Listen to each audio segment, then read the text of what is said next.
La isla de las palabras, con Miki Blanco.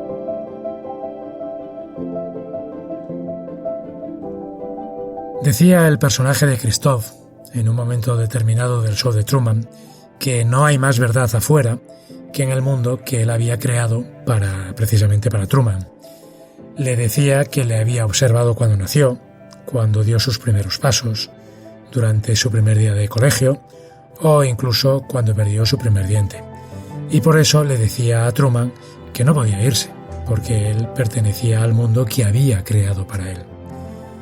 Esto me ha hecho pensar si no es un poco lo que nosotros, los guionistas, pensamos sobre nuestros personajes. Es un hecho que les hemos observado cuando nacieron, cuando dieron sus primeros pasos, no sé si cuando tuvieron su primer día de colegio o cuando perdieron su primer diente, pero no hay duda de que, en cierto modo, pensamos que nos pertenecen. La duda a partir de aquí es si ellos tienen derecho a marcharse y debemos dejar que se vayan. Ahí dejo la reflexión. Supongo que cada uno de vosotros pues tiene una opinión al respecto. Esto es La Isla de las Palabras. Bienvenidos.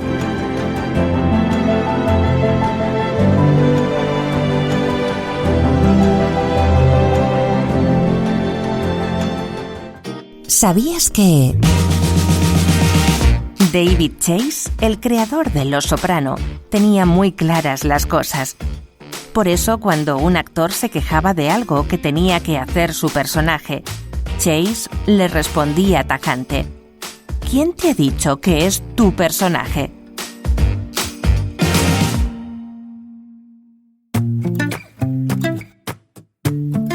Una página, un minuto.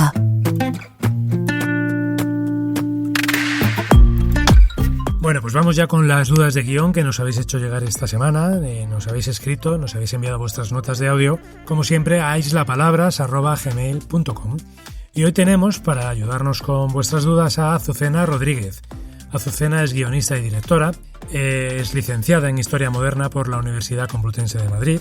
Comenzó trabajando, entre otras cosas, como meritoria, también como ayudante de dirección, con directores como Fernando Trueba, Fernando Ferrán Gómez, Mario Camus o José Luis Garci. Ha sido también co-guionista en las películas El detective y la muerte, El lado oscuro o La reina anónima, y durante 7 temporadas ha ejercido como directora de la serie Cuéntame. También como directora y guionista, ya en cine. Seguro que a todos os suenan algunos de sus trabajos, como Entre Rojas, de 1994, o Atlas de Geografía Humana, del año 2006. Azucena Rodríguez, ¿qué tal? ¿Cómo estás? Hola, muy bien, encantada. Feliz de estar aquí con vosotros. Bienvenida. Oye, sé que acabas de terminar de escribir El grito de las mariposas. Cuéntanos un poquito de esta serie que acabas de terminar. Sí, pues mira, sí, la he coescrito con otros 3 guionistas más argentinos. Es una coproducción, es una producción argentina para Disney Fox y está basada en la historia de las hermanas Mirabal, que fueron unas mujeres estupendas a las que Trujillo, el dictador dominicano, mandó asesinar vilmente a palos el 25 de noviembre de 1960, y en honor a su memoria la ONU, la Organización de Naciones Unidas, lo declaró como Día Internacional contra la Violencia de las Mujeres. Y bueno, la serie es muy interesante porque lo que se hace es mezclar personajes reales con personajes de ficción, como hacía nuestro querido don Benito Pérez Galdós y hace nuestra querida Almudena Grandes. Y a la vez se inventó un personaje de ficción, que es una española que emigra con su padre después de la guerra y es amiga de una de las protagonistas, de Minerva. Pues suena muy bien la serie. Pues oye, mucho ánimo. Gracias. Se estrena prontito, ¿verdad? Se empieza a rodar prontito, Se empieza a rodar, ¿verdad? Sí, ahora en julio se rueda así. Vale. Oye, Azucena, antes de que vayamos con las preguntas, alguien me ha chivado que haces una cosa, y es que tienes la costumbre de poner la grabadora a veces en el metro para escuchar conversaciones. Quiero que me cuentes eso. Bueno, en el metro y en más sitios. Es que cuando uno escribe diálogos, o sea, los mejores diálogos son los que decimos las personas humanas tranquilamente en la vida, ¿no? Y a veces, son impagables. Entonces hay momentos en los que yo, sin que la gente se dé cuenta, pues lo pongo. Lo hacía, por ejemplo, cuando mi madre, bueno, ya murió el año pasado, pero cuando estaba malita tenía que llevarla a urgencias, y entonces mientras esperábamos y tal, pues yo encendía la grabadora y no te cuento cómo son unas urgencias, o sea, varias horas de urgencias en algunos hospitales, ¿no? Y bueno, tengo testimonios impagables. Entonces, en realidad no es que sea una cotilla, que lo soy, pero no lo hago, tengo una razón lícita, y es que es por trabajo. En definitiva, se trata de aprender, o sea, de educar el oído para escribir diálogos, ¿no? Se lo recomiendo a nuestros oyentes, porque es genial, es genial cómo se dicen las cosas, ¿no? Y cómo se cuentan las cosas, de verdad. Qué interesante. Me recuerda a la película El autor, que va un poquito en esa línea. Sí, ¿verdad? Sí. Fenomenal. Bueno, pues Azucena, si te parece, vamos ya con las preguntas que nos han llegado esta semana. Vamos a resolver las dudas. Mira, la primera nos ha llegado desde Cádiz y nos la ha hecho Gonzalo. Hola, muy buenas. Mira, quería preguntar, porque todo el mundo habla en esto del guión, ¿no? De la importancia de lo que se le dice, se le llama el conflicto, ¿no? Entonces yo os quería pedir si me podéis explicar cómo debe ser el conflicto de mi historia, si me podéis poner algún ejemplo con alguna serie o alguna película conocida, o si me lo podéis aclarar un poco, ¿vale? Pues nada, muchas gracias. Gracias a ti, Gonzalo. Bueno, pues Azucena, el conflicto. ¿Qué es eso del conflicto? Bueno, pues el conflicto es la madre del cordero. O sea, el conflicto es la piedra, es el motor que lo pone todo en marcha, ¿no? Es la base sobre la que construimos todo, ¿no? En definitiva, diciéndolo de una forma muy sencilla, el conflicto pues es este problema, sí podríamos decir que es un problema, que necesita resolver la protagonista o el protagonista, pues para conseguir eso que quiere o eso que necesita, ¿no? Entonces, bueno, esta idea de conflicto está presente, no, evidentemente no es patrimonio del cine, está presente desde la dramaturgia, desde los griegos, ¿no? O sea, toda la dramaturgia, la literatura, el teatro, la ópera, toda la construcción dramática se basa en el conflicto, ¿no? En esas dificultades que superan los protagonistas, como decía, o la protagonista para conseguir lo que quiere o necesita, ¿no? En el caso del cine, específicamente, como en el cine solo usamos y solo debemos usar verbos, no existen los adjetivos, ni los pensamientos, ni las reflexiones, ni estas cosas interiores que nos pasan a los humanos, ahí el trabajo del guionista es transformarlo, construirlo en algo que se vea, ¿no? Como que se entienda visualmente, ¿no? Y entonces, como decía, siempre se transforman en acciones, o sea, quiero conseguir esto, luego hago esto para conseguirlo. Esas acciones, y cuando hago eso estoy definiéndome como personaje. Si estoy dispuesta a matar por conseguir lo que quiero, soy un tipo de persona. Este conflicto tiene que ver directamente con el tema que es la otra madre del cordero. Son las dos madres del cordero, ¿no? En una película, cuando abordas una historia, de qué trata, qué cuenta, ¿no? Cuál es el tema y cómo se pone en marcha ese tema. Entonces el conflicto siempre está relacionado con el tema, ¿no? Y así debe ser, o sea que en ese sentido tienes que trabajarlo. Bueno, hay conflictos, hay muchos y muy diversos, evidentemente, y se organizan de muchas maneras. Quiero decir, se hacen muchas clasificaciones. Yo, para no aburrir y para esto, los dividiría en conflicto principal y conflictos secundarios, ¿no? Entendiendo conflicto principal el que tiene que resolver o el que atañe directamente a la protagonista o al protagonista, y los secundarios los que se derivan de ese principal y tienen que ver con los otros personajes, ¿no? Porque todos los personajes, si son interesantes, aunque sean pequeños, tienen que tener su pequeño conflicto. Cualquier género que se trabaje, cualquiera tiene esta idea de conflicto. Y luego, con lo de los ejemplos concretos, a mí me gustaría, le decía a la vuelta, yo, por ejemplo, me había planteado como dos ejemplos inventados o recogidos por mí, y luego lo que me gustaba era que los oyentes o esta persona, la persona que lo pregunta, Gonzalo, perdóname que me salga por la tangente, pero te invito a que lo hagas tú. O sea, quiero decir, yo podría decir, bueno, ¿cuál es el conflicto en Los Soprano? ¿O cuál es el conflicto en El Padrino? O tal. Sí. Bueno, pues, o sea, yo cuando doy las clases prefiero que primero hablen los alumnos, ¿no? O sea, primero prefiero que den vuelta, porque también es muy revelador cómo tú buscas el conflicto y cómo tú lo encuentras. Entonces, no es tanto una fórmula que yo dé como que te sugiero, Gonzalo, y si no, la hacemos en la próxima, te doy. Pues, pero yo te proponía... Le he puesto deberes. Le he puesto deberes, sí, de verdad. Sí. Porque además es muy interesante, porque entiendo que este podcast maravilloso, por cierto, y que me encanta, quiero vivir en esta isla siempre, gracias. De verdad, ¿eh? O sea, me quiero quedar a vivir aquí, a la isla de las palabras. Me parece el mejor sitio donde quedarse a vivir. Pero bueno, le propongo eso, pero como no soy vaga, y lo que quería era proponer 2 ejemplos de conflicto. Y, por ejemplo, ponía una historia en la que yo estuve trabajando, que ahora van a hacer, una historia. Imagina que eres la mujer, o sea, que un grupo terrorista asesina a tu marido, ¿no? Y imagina que ese asesino está en la cárcel durante 15 años y que a los 15 años el gobierno de ese país, o por las razones que sea, organiza un programa y ese asesino de tu marido pide verse contigo. Pide un encuentro, que son los famosos encuentros restaurativos que organizó el país en el País Vasco, se organizó con asesinos de ETA, ¿no? Sí. Entonces, eres la protagonista y ¿qué haces? ¿Acudes al encuentro? ¿No acudes? Si acudes, ¿le perdonas? ¿No le perdonas? Quiero decir, surgen unas preguntas tan interesantes, que son las que van a dar pie a tu película, ¿no?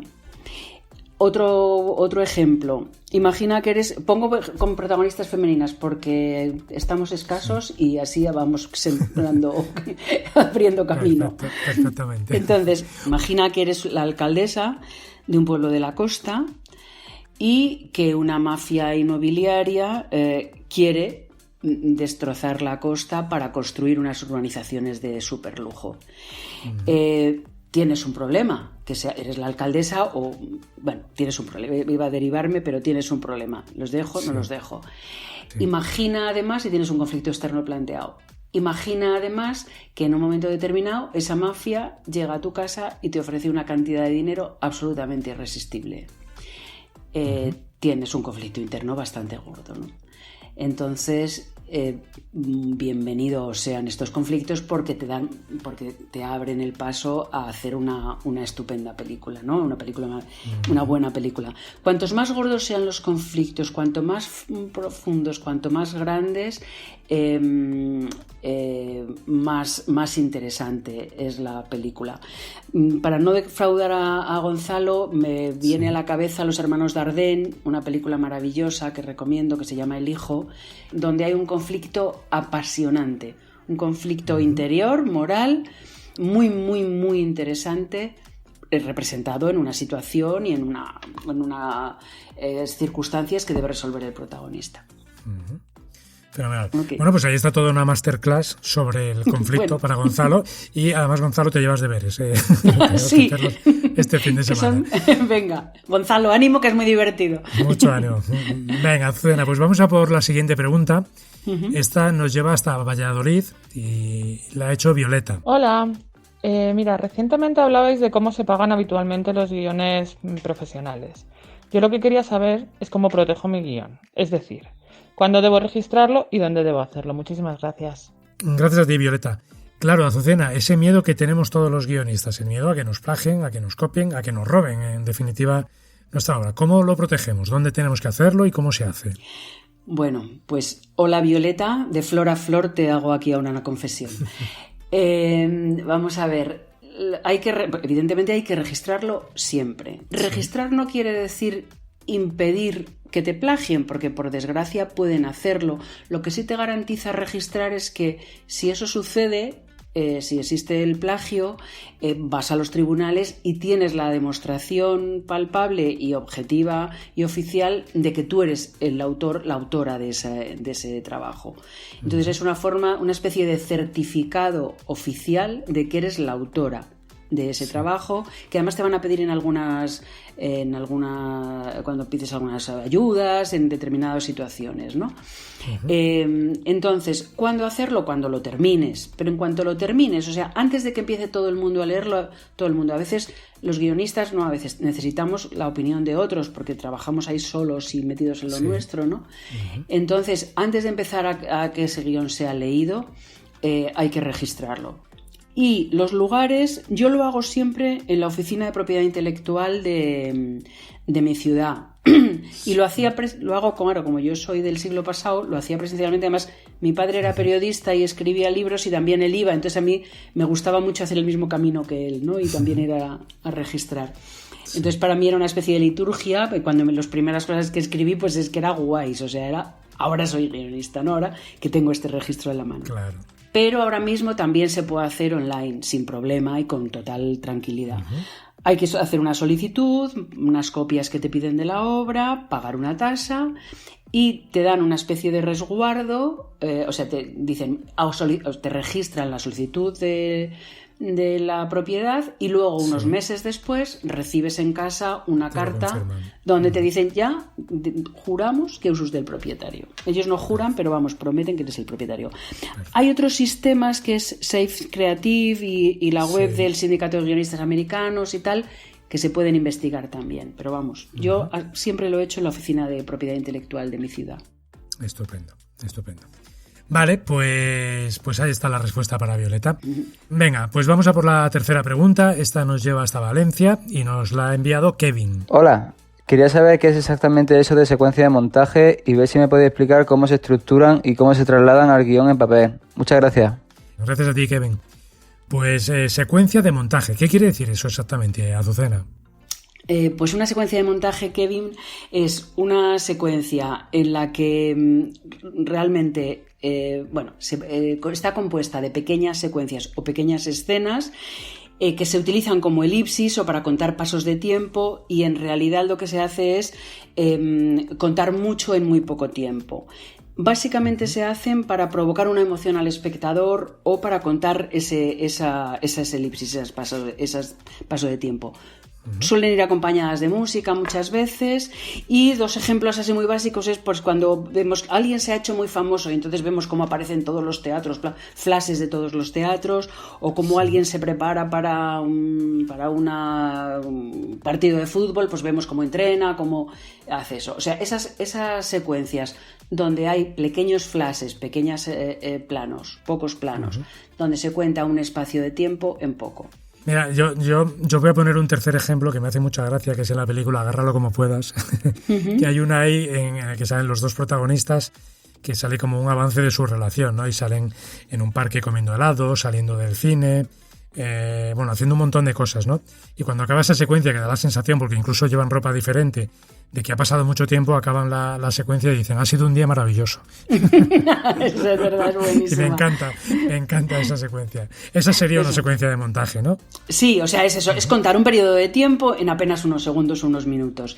¿Cómo se escribe? Hasta donde yo sé no hay una regla establecida.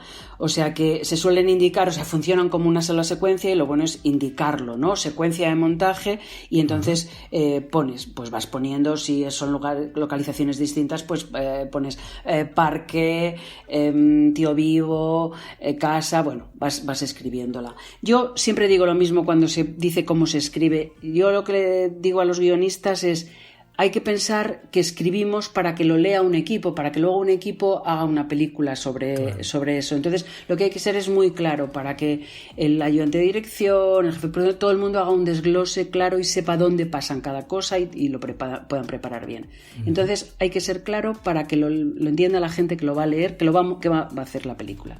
Estupendo. Bueno, pues ahí lo tienes, Kevin, la respuesta sobre las secuencias de montaje. Y nos vamos ya, Azucena, por la última pregunta, que nos la ha hecho Ana, que nos ha enviado su nota de voz desde Ávila. Hola, vi en su día la película Funny Games de Haneke y hace poco descubrí que después se había hecho un remake en el que aparecía Naomi Watts. Mi sorpresa fue ver que en la segunda versión se había calcado prácticamente plano a plano la primera película. Y entonces me asaltó la duda de si en los remakes se hace de nuevo un guión o se utiliza el original. Gracias. Gracias a ti, Ana. Pues qué pregunta más interesante, Azucena. Funny Games, como ejemplo de Haneke, que es la que nos decía Ana. Claro, yo recuerdo ese remake en el que aparece Naomi Watts, que es cierto que es igualito a la primera. Claro, ¿eso se ha hecho un nuevo guión? ¿Se ha partido de cero? ¿Cómo se ha hecho eso? Claro, mira, Ana, la respuesta a esto es que es como la vida misma. Hay tantos casos como problemas, como cuestiones, ¿no?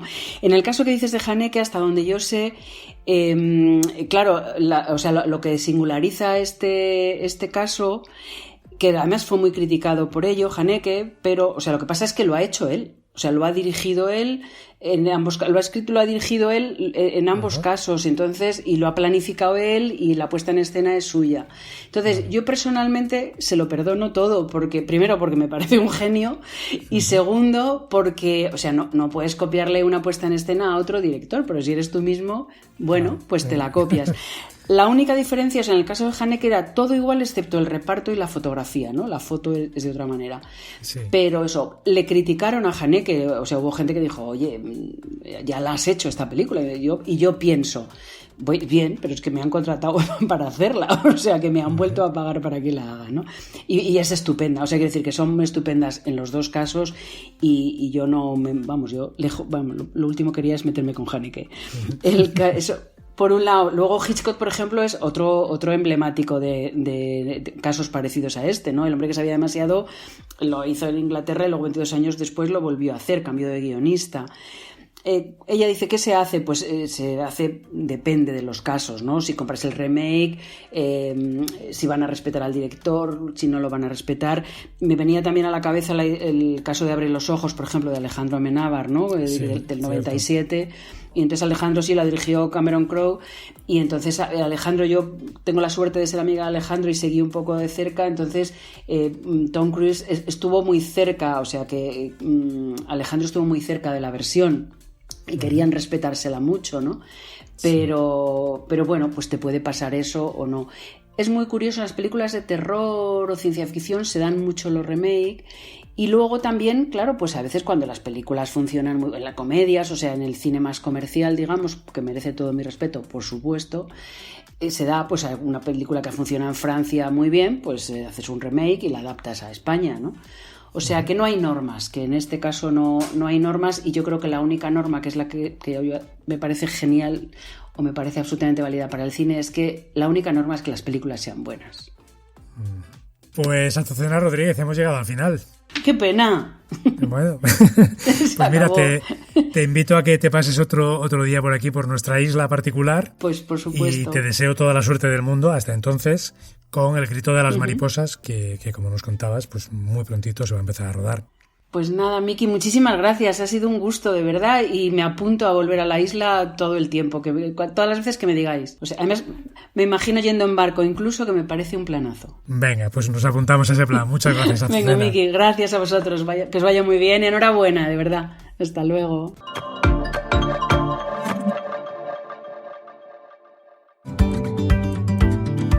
¿Tienes dudas sobre la escritura de guiones? Puedes enviarnos un mail o una nota de audio a nuestra dirección de correo islapalabras@gmail.com.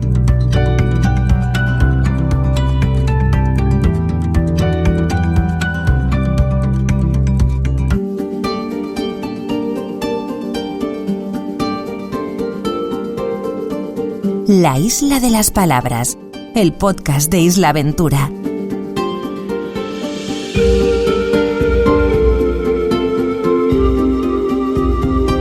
Cuando uno se fija en una historia y decide escribir sobre ella, pues muchas veces se convierte en una obsesión.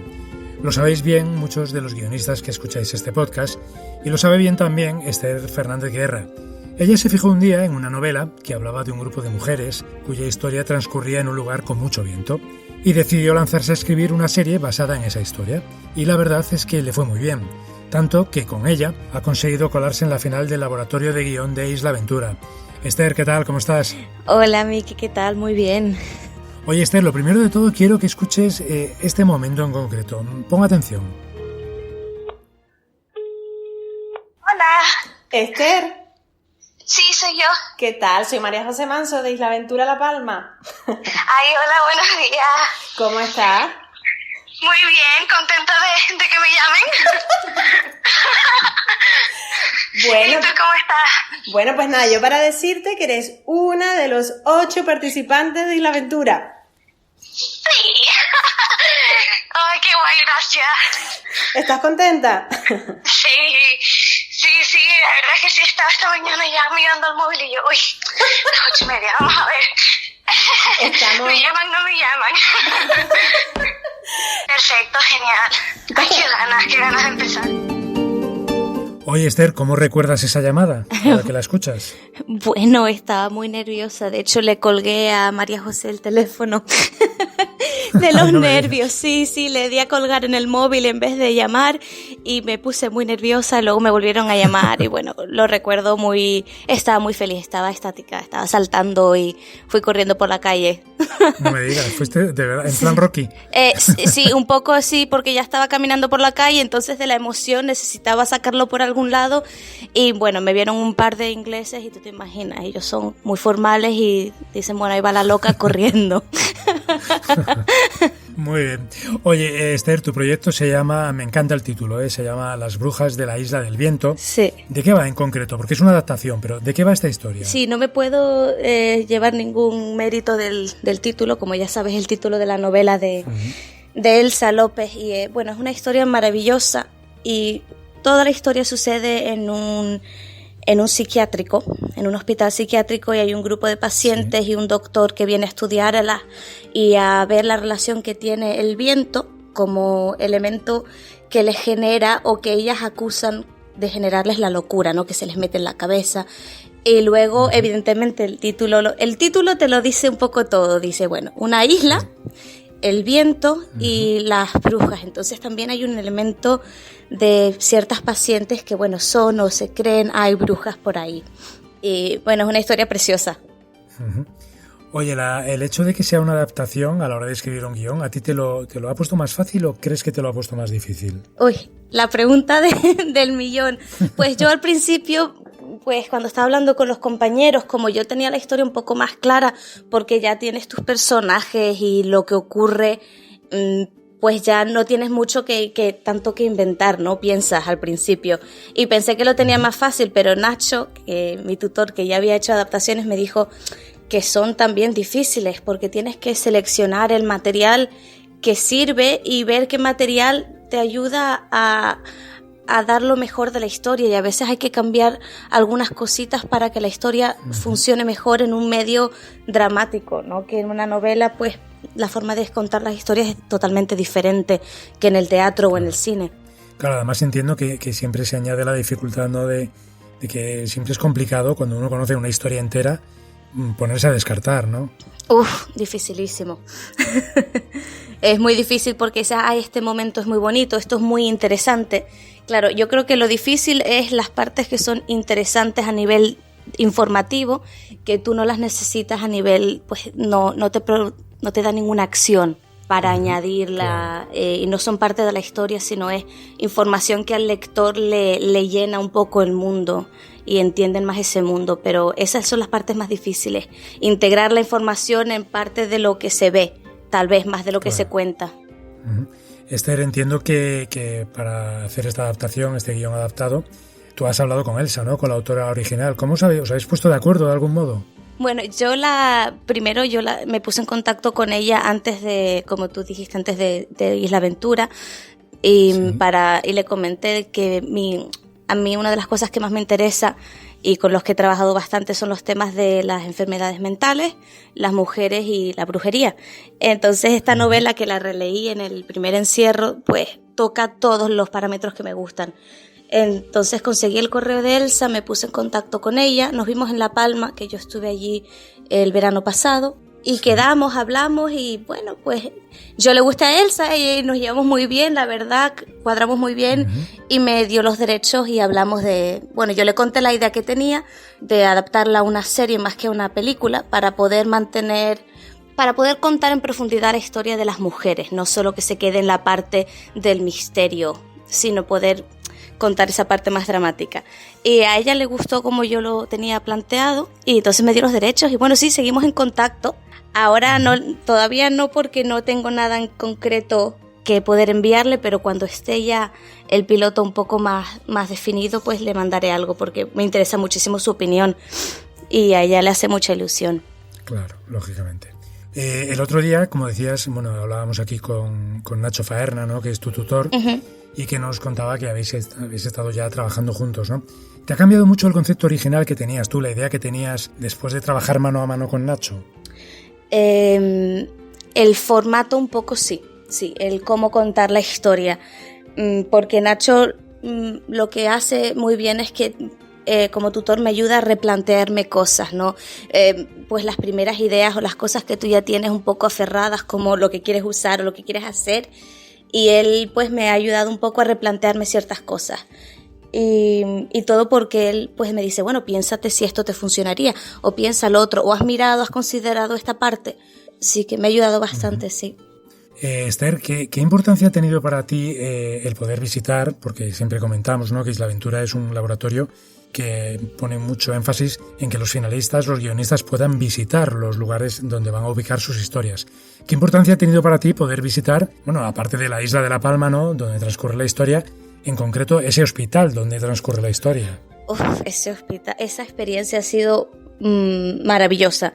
Y cada vez que pienso y me imagino las escenas que ocurren en el hospital, miro las fotos, los vídeos, o cierro los ojos e intento recordar lo que me transmitió, porque el hospital, tiene 500 años el hospital, y me lo enseñó el director, me contaron muchos detalles, me enseñaron todo, incluso cuando ya había dicho, ya vi todos los sitios que quiero ver, otro doctor decía, ay no, ¿sabes qué? Este sitio podría ser interesante si necesitas una escena en un despacho, por ejemplo, y me enseñaron más sitios, o sea que lo vi todo y sobre todo tuve la sensación de que tendría uno de los personajes que va por primera vez a ese hospital, ¿no?, que va y lo descubre. Entonces yo pude tener esa misma sensación de un poco de perderte, de mirarlo todo con ojos curiosos, de no conocer a nadie. Yo creo que eso me ha cambiado mucho mi perspectiva con respecto a la historia. Claro, fíjate, si no hubieras tenido esa visita real, ¿no?, esa visita presencial, pues te hubiera sido más difícil, ¿no?, meterte en esa parte de la historia y transmitirla a su vez, claro. Por supuesto, porque solo pues lo que podría ser lo único que yo hice antes, que era buscar fotos en internet del hospital, que hay un par de fotos de una placeta que tienen por dentro, y caminar por fuera, porque ni siquiera te permiten entrar sin permiso. Entonces sí, ha sido una diferencia brutal. Esther, Isla Aventura, siempre lo decíamos, tiene muchos puntos distintos frente a otros laboratorios, ¿no? Después del comienzo, ¿no?, de conseguir ser finalista, de haber podido estar ya en La Palma, de reunirte con los otros guionistas, con tu tutor y el resto de tutores, me gustaría que me destacaras algo de Isla Aventura que para ti, algo que está por encima del resto de todos esos factores. ¿Con qué te quedarías tú de toda la experiencia hasta el momento? Yo creo que para mí lo más importante fue la proximidad y la intensidad con la que lo estoy viviendo, pero sobre todo con la que viví esa primera semana de contacto con otras personas con las mismas inquietudes que tú, que están en un mismo momento de desarrollo de ideas, de generación de ideas, pero en otro camino, y ese apoyo. Yo sigo en contacto con unos cuantos de los otros guionistas y nos vamos comentando cómo vamos, y no me siento sola. Entonces ese arropamiento que no se suele tener al escribir un proyecto, a menos que escribas en parte de un equipo, ¿no? Eso es lo que yo me llevo. Pues Esther Fernández, que te deseo toda la suerte del mundo en el proceso de construcción de ese guión que estás haciendo, y también mucha suerte de cara pues a la gran final de Isla Aventura. Esther, muchas gracias. Muchas gracias a ti, Miki. Chao, adiós.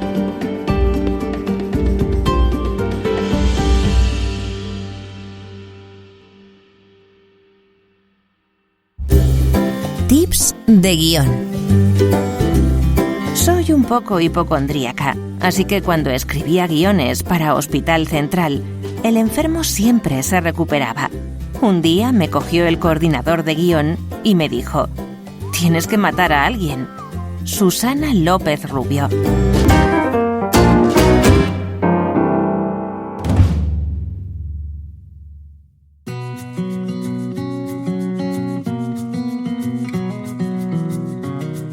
La Isla de las Palabras, el podcast de los guionistas.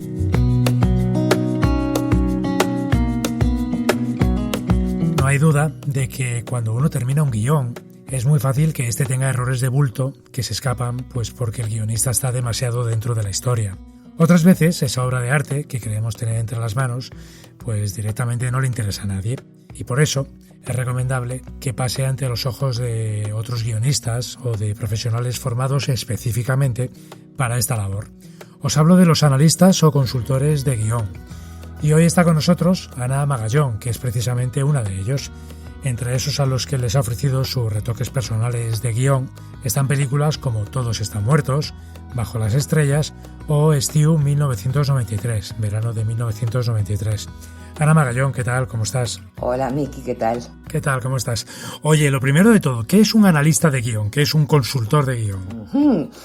Pues esto, bueno, ya se sabe que en nuestro mundillo cada uno usa sus términos, entonces no me atrevería a dar una explicación general, pero bueno, puedo incluir desde un lector que recibe pilas y pilas de guiones y dice a su jefe, léete este sí, este no, hasta un analista que recibe un guión para ver qué mejoras puede sugerir, hasta, pues, no sé, script doctor que llaman, que es alguien que recibe un guión y le dicen, a ver cómo lo mejoras tú en 10 minutos, no, en una semana antes de que empecemos el rodaje.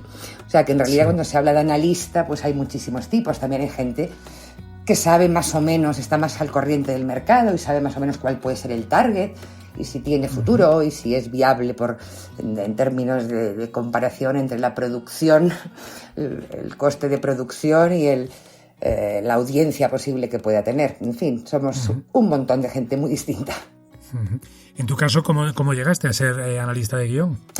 Es una historia que me encanta contar porque yo estudié periodismo antes de que existiera la posibilidad de estudiar en mi universidad comunicación audiovisual y tuve unas prácticas en una productora nada más terminar y servía cafés, hacía fotocopias, ordenaba ficheros y leía guiones. Y leía guiones, hacía un pequeño resumen, un pequeño comentario para mi jefe. Y cuando terminaron las prácticas me preguntó qué quería hacer con mi vida y dije, pues me ha gustado mucho esto de leer guiones y entonces mandó un fax. Entonces había ese fax que salía un papel enrollado y que se iba como absorbiendo la tinta y había que fotocopiarlo para mantenerlo. Bueno, pues mandó un fax de esos a sus contactos diciendo, pues aquí hay una niña que quiere leer guiones y hacedle una prueba.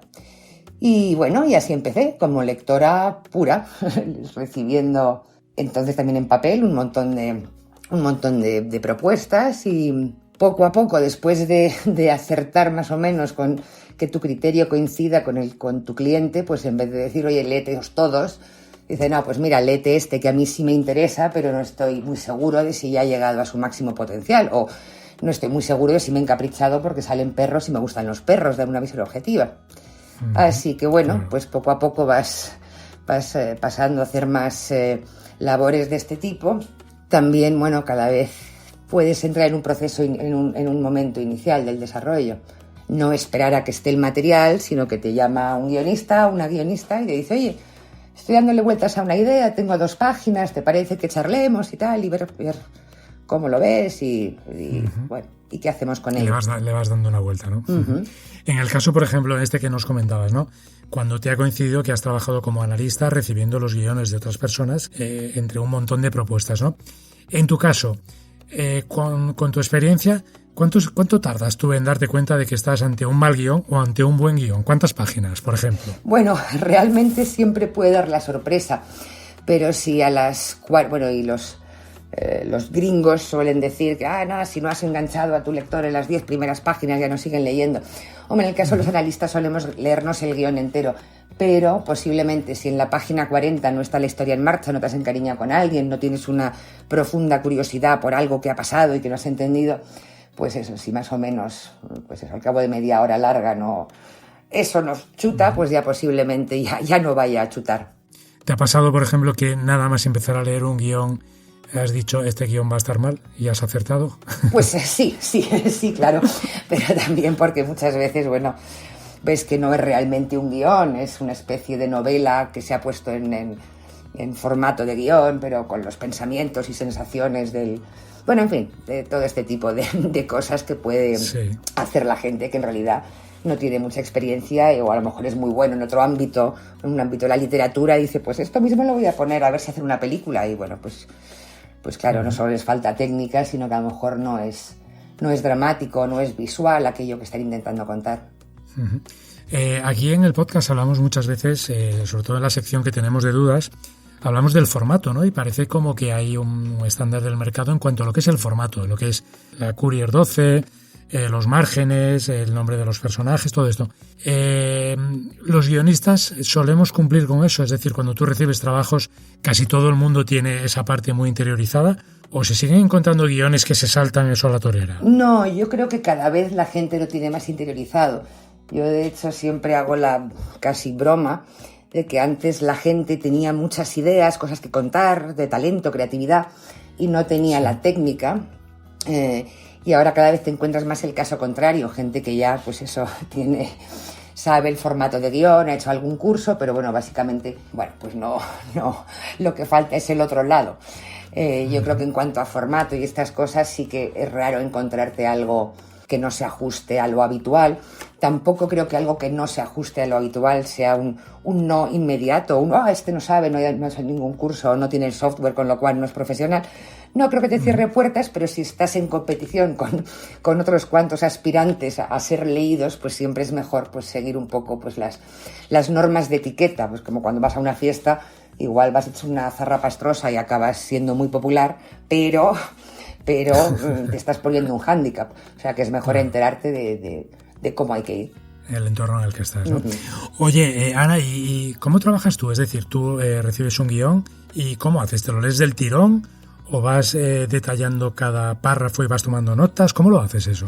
Pues no digo que sea como haya que hacerlo, pero como yo lo hago, efectivamente, es que yo me lo leo de un tirón y además intentando olvidarme de que soy analista. Estoy intentando, seguir la historia, imaginarla. Siempre pienso que si un amigo te dice, oye, me he empezado a leer tu guión, me está encantando, voy por la página 40. Pues es raro, porque si te está encantando, un guión se lee en 1 hora y media. Yo desde luego si solo tengo media hora no empiezo a leerme un guión y luego lo dejo. Porque además muchas veces pues un guionista está anticipando una información que luego será importante que recuerdes, y si te has pasado 4 horas entre esa página y la siguiente, pues ya no te vas a acordar y vas a pensar, este guión no se entiende. O muchas veces cuestión de tener una secuencia muy alegre y acto seguido una triste, y eso tiene un impacto que es distinto si te lo lees troceado. Con lo cual yo siempre mi consejo para la gente que tiene que leerse guiones y hacerse una idea de cómo son, es leerlo del tirón y sin pensar mucho, y luego posiblemente hacer una siguiente. Bueno, a veces si hay un párrafo que no entiendo o algo así, pues pongo un asterisco, o si veo algo que me desconcierta, y luego puedo hacer una segunda lectura, y además pues eso, dándome cuenta de si mis errores o de si mis errores de comprensión eran errores míos o era que no se entiende o ese tipo. Una segunda lectura ya más racional y detallada. También es mucho más divertido, dentro de que no sea una juerga leer guiones, porque bueno, no están hechos para que sea eso arrebatador, aunque deberían, pero bueno, dentro de que no sea una juerga, ya si encima lo empiezas a diseccionar y a ver si se ajusta al número de páginas que te dice y no sé qué, pues se disfruta mucho menos con este trabajo, que en realidad sí que es muy bonito. Nos hablabas de errores, supongo que habrá unos errores muy recurrentes, ¿no?, en los guiones que recibes. ¿Cuáles destacarías? ¿Cuáles crees que son los errores más frecuentes que cometemos los guionistas? Los dividiría que sí en 2 sacos, y tiene un poco que ver con lo que estaba hablando antes. Muchas veces hay como un exceso desbordante de creatividad y expresión personal y originalidad y lo nunca hecho y lo que sea. Y esto, bueno, puede que aciertes a la primera y sea una maravilla y es, una obra de arte festivalera, pero vamos, es lo que llamo guión ameba, y que realmente pues es difícil que alcance, que puedas entrar en ese universo de la historia si es tan extraño y tan poco probado anteriormente. Y en el otro lado hay gente que está escribiendo el estilo de otras películas que ha visto, pero no hay no hay vida humana por ahí, sino referencias a distintas pelis que le gustan, un intento de hacer una comedia romántica, actualizando, pues no sé, y entonces que es lo contrario, es lo que llamo guión robot, que entonces es un poco maquinal, sí es técnicamente correcto, pero es un poco previsible, no aporta mucho más, o tampoco tiene una voz, ¿no? Una voz creadora detrás de la historia. Uh-huh. Hasta ahora hemos hablado de guiones que estaban ya finalizados, ¿no? Que te llegan buscando la aprobación para que ese proyecto se ponga en marcha, ¿no? Pero tú también ejerces a veces la labor de coger un guión que alguien te ha entregado y sugerirle cambios, ¿no? Cualquier guión que cae en las manos de un analista es mejorable. Entiendo que sí, pero ¿es así? Bueno, a ver, sí hasta cierto punto, porque en realidad, ¿qué es lo mejorable? Desde luego, cualquier guión que caiga en manos de un consultor puede cambiar, porque siempre un guión está en potencia, no es con un mismo guión se pueden hacer dos películas muy distintas. Yo, desde luego, si me llega un guión que está de 9,5, para entendernos, siempre intentaré que llegue al 10. Pero si es un guión que está de 9,5 después de pasar por 7 talleres y ya con también las cosas a veces se pasan, o sea, el nivel de energía puede ir decreciendo como lo marees mucho. El otro día, no sé si era Virginia Yagüe, alguien decía, más allá de la 4ª o 5ª reescritura, sí, ya los guiones las empiezan a marear y no mejoran. Hombre, si hay una reescritura porque se cambia una localización o porque, un cambio de estos, pues se entiende, pero realmente un guión siempre es mejorable, pero también hay que saber decir, no la toques ya más, que así es la rosa, ¿no? Ya está, deja de marearlo, intenta rodarlo. Por otro lado, muchas veces mejorar significa que le guste más a la persona que lo ha escrito, que se acerque más al ideal que tenía en la cabeza. Todos somos conscientes en cualquier actividad que una cosa es la idea que tienes y con lo que sueñas hacer, y luego al ponerte a realizarlo pues no es exactamente como lo imaginabas, pero porque es peor. Entonces el intento es descubrir qué es aquello que tenías en la cabeza hace tiempo cuando empezaste a escribir e intentar que el guión se acerque a eso, no a lo que te diga una distribuidora, una plataforma o alguien que tiene que ser, sino a la esencia de la historia, que muchas veces es como si tuvieras no sé qué escultor era, ¿no? Que decía, no, yo lo que hago es sacar a las figuras de las piedras. Por eso, muchas veces lo que queda todavía son como trocitos de roca que se podían seguir quitando para que aparezca ese ideal, el ideal de guión que estaba ahí en tu cabeza al principio. Claro, pero en cualquier caso entiendo que el analista, el consultor, en ningún caso es un co-guionista, ¿no? No, en ningún caso. Bueno, siempre hay el debate de si es lícito, si se pueden dar ideas o no. Hombre, yo creo que no solo cada analista o cada consultor es distinto, sino que cada relación entre quien escribe y quien le acompaña en el proceso también puede ser distinta. En muchos casos, pues sí que puedes lanzarte a un brainstorming para desatascar o lo que sea, pero desde luego un consultor no cobra derechos de autor, no firma el guión, y desde luego no tiene más poder que el guionista, por así decirlo. La figura del analista tiene más poder, por ejemplo, en países como Estados Unidos que en mercados como el de España. Bueno, yo creo que es que ahí son muy poderosos, digamos, por un lado los lectores, los que están a la entrada de una productora, son como unos grandes tapones, y esto sí que se les acusa de ser muy matemáticos con su manual y tal, no sé si es verdad o no. Y luego sí que es verdad que puedes recibir el infierno del desarrollo, se inventó ahí, es decir, no es tanto un analista, sino el jefe del departamento de desarrollo o el estudio diciendo no queremos que el pato sea de color verde sino amarillo. Había un libro muy bueno, se llamaba Un marciano nunca diría eso, que era una recopilación de notas de ejecutivos, de gente de desarrollo y analistas, notas que daban a guionistas, pues eso, por ejemplo, un marciano nunca diría eso. Bueno, pues vale. Otra cosa es que les hagan caso, pero bueno, siempre es un equilibrio de poder. Si quien da la nota tiene la facultad de que la peli se produzca o no, la directora o el director es alguien que está empezando, pues seguramente mandarán mucho aquí, en Estados Unidos y donde sea. Si es al revés, conozco a algún productor español que ha producido a gente de la talla de Coppola y no había nota de desarrollo que valiera ahí. Claro. Oye, y en lo personal tengo una curiosidad. ¿Qué tal recibe los guionistas que acuden a ti? ¿Qué tal reciben cuando les sugieres cambios con los que a lo mejor no están muy de acuerdo? Bueno, a ver, yo he tenido la suerte de trabajar con una gente muy estupenda y que nunca haya habido problemas con mis sugerencias. Y de otras formas tampoco, como yo no soy guionista, pues tampoco es que se me ocurran muchas ideas para mejorar una historia, porque realmente si tuviera muchas ideas, pues me imagino que las estaría escribiendo. Con lo cual, más que nada, yo lo que hago es, por ejemplo, utilizar la expresión ejemplo monstruo. Es decir, yo digo, bueno, pero ¿qué pasa si aquí saca un hacha? No tanto para que meta un hacha en el guión, sino para pensar si se está caracterizando al protagonista como alguien violento o frío, lo que sea. Es decir, que mis ideas son siempre un poco como quetalazos para ayudar a pensar en la historia desde distintas perspectivas. Como plantear preguntas, ¿no? Exacto, es plantear preguntas. Siempre pongo el ejemplo absurdo de que es como una persona que está colgando un cuadro en su casa. Le viene muy bien que haya una persona que esté unos metros más atrás. Siempre digo que si te fías mucho de esa persona, pues tú en tu casa estás sujetando el cuadro contra la pared y tu amigo está unos metros para atrás diciendo súbelo de aquí, bájalo de allá. Y si no te fías, lo que haces es dejarle el cuadro en las manos a esta persona para que la sujete y alejarte tú mismo. Con la suficiente distancia todo el mundo puede ver si un cuadro está recto o torcido.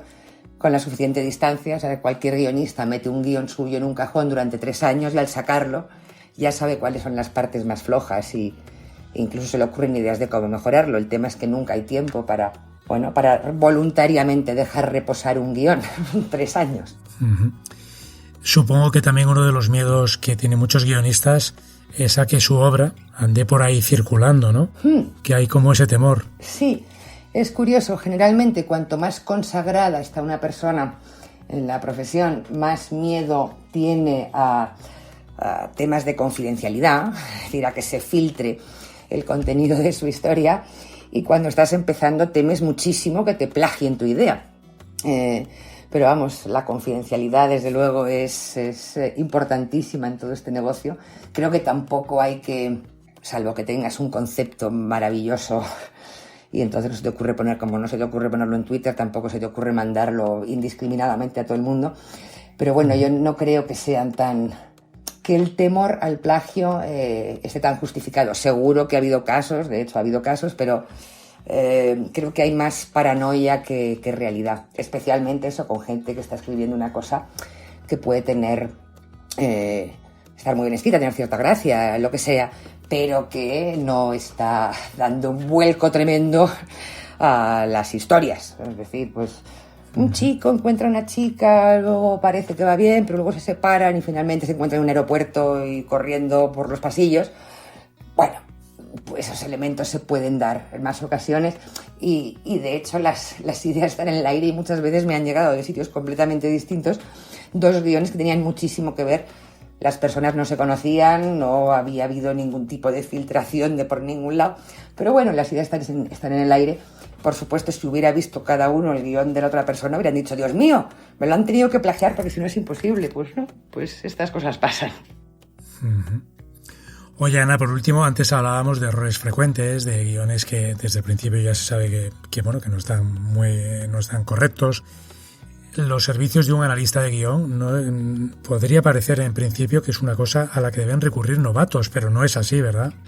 Bueno, no, es que, a veces un novato lo que necesita es algo parecido a un profesor que le diga, bueno, pues si se ajustaba la estructura, si tal, no sé qué. Pero muchas veces lo que necesita es un frontón, es eso que te ayuden a conseguir la distancia, y la distancia la pierde tanto un novato como una persona consagradísima. Otra cosa es que, por ejemplo, las personas que trabajan en parejas, o sea, que con co-guionistas, pues muchas veces ya hacen las labores de estar creando y analizando un poco, turnándose, y entonces hace menos falta esta presencia un poco externa y un poco más analítica en vez de creativa. Pero sí, no creo que tenga que ver con la veteranía, sino con la costumbre. Hay gente que jamás ha recurrido a un consultor y les va estupendamente. Uh-huh. Pues Ana Magallón, te agradezco enormemente que hayas estado hoy con nosotros, acercándonos y dándonos a conocer la figura del analista o del consultor de guión. Gracias, Ana. Muchas gracias a ti.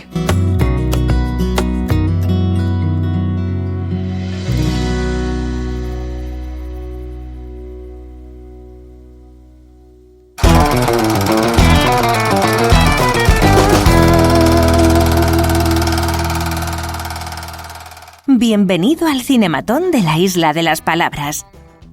Introduzca la moneda, por favor. Diga su nombre y su profesión para comenzar. Luis Fabra, guionista, monologuista y presentador de un futuro concurso de éxito. Crucemos los dedos. Nombre ahora alguno de sus trabajos.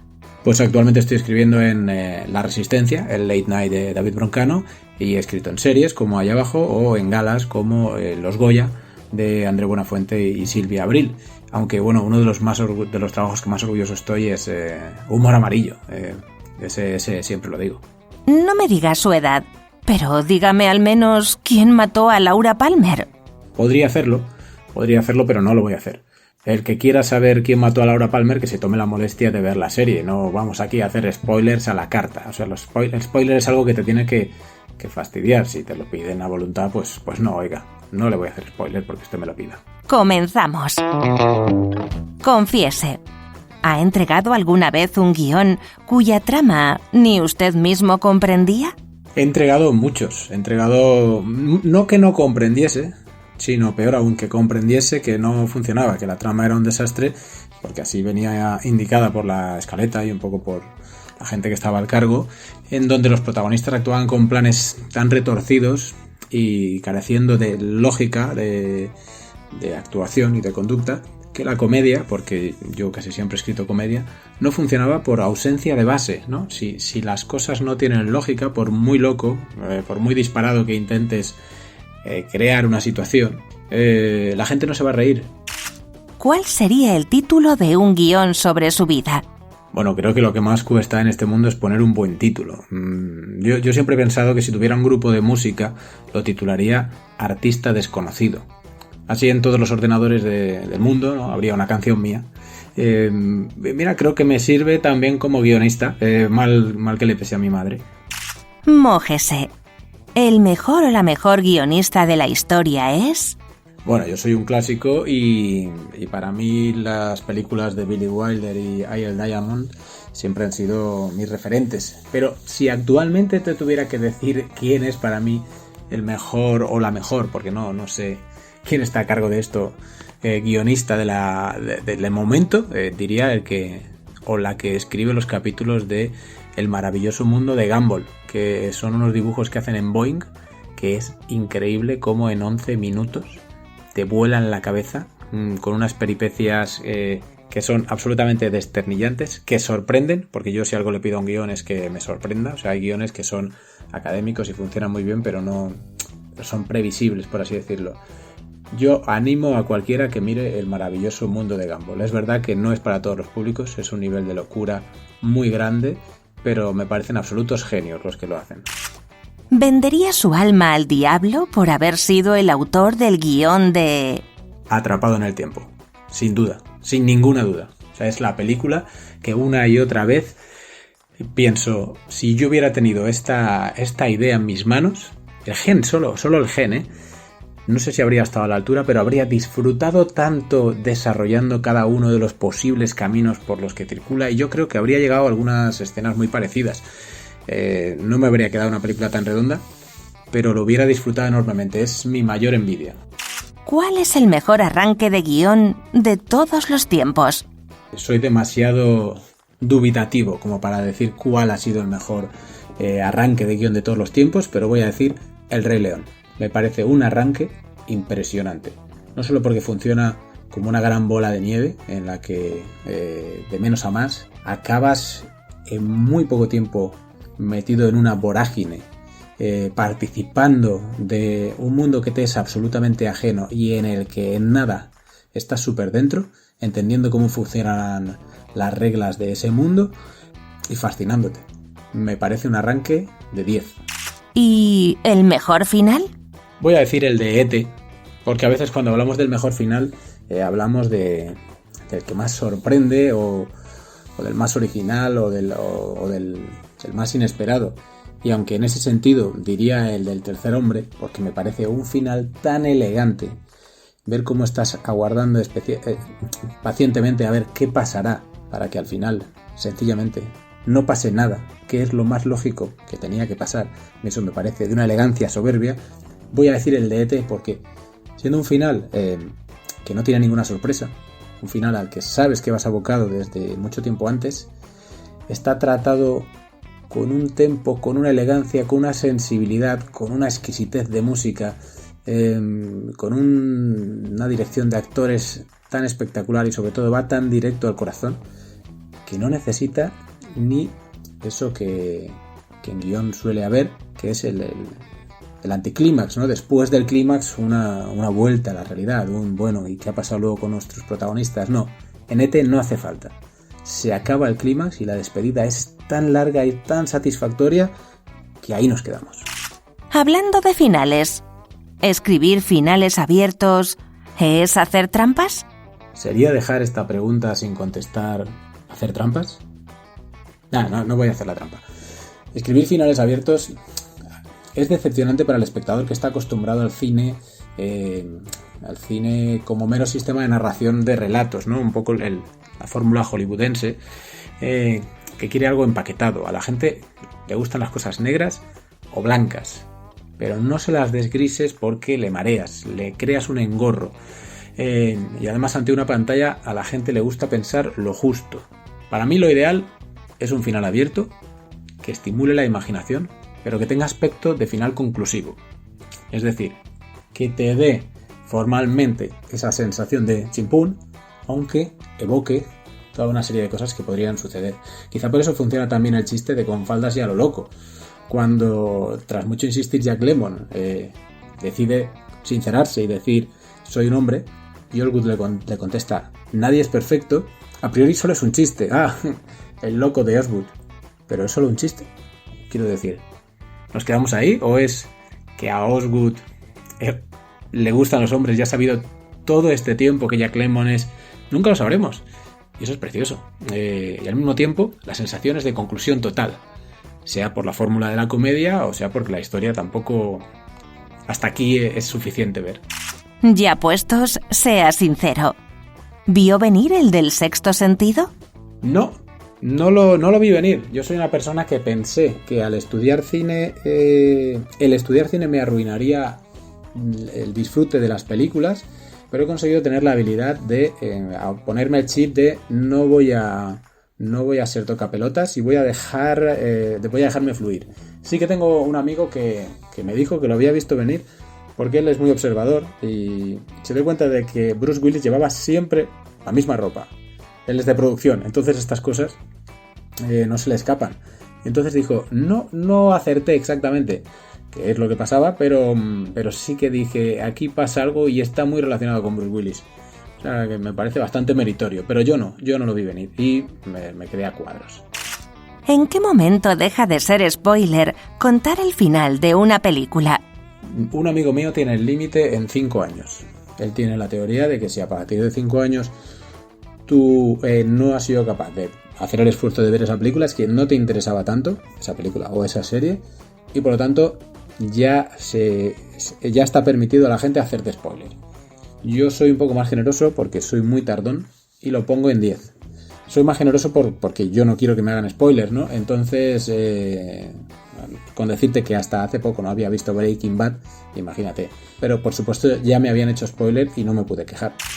Sugiera ahora el logline de una historia que se podría rodar en la isla de La Palma. Venga, vamos allá. Alguien se embarca para rodar una película de asesinatos en la isla de La Palma. Pero en el barco que lleva al equipo de rodaje desde Tenerife hasta allí, va muriendo gente del equipo y al director le va tocando reescribir la historia en base al equipo que le queda, ¿no? Hasta que decide tomar cartas en el asunto. Es evidente que alguien está intentando asesinar su película y él no va a detenerse hasta descubrir el culpable. Ojo, porque el nombre de la isla ya es un spoiler en sí, ¿eh? Por último, proponga una penitencia para aquellos que no invitan a los guionistas a las galas de premios. Bueno, pues yo les castigaría, lo tengo clarísimo, a que escriban ellos mismos el guión de la gala del año siguiente. Así, aunque sea una castaña, no lo sufrirán porque a ellos no les van a invitar, así que por lo menos será una castaña que verán desde casa.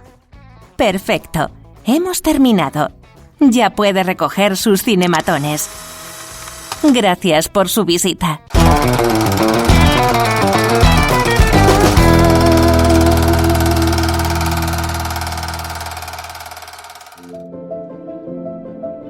Pues esto ha sido La Isla de las Palabras. Espero que os haya gustado nuestra singladura por los mares del guión. Pero si no ha sido así, recordad que en el fondo nadie es perfecto.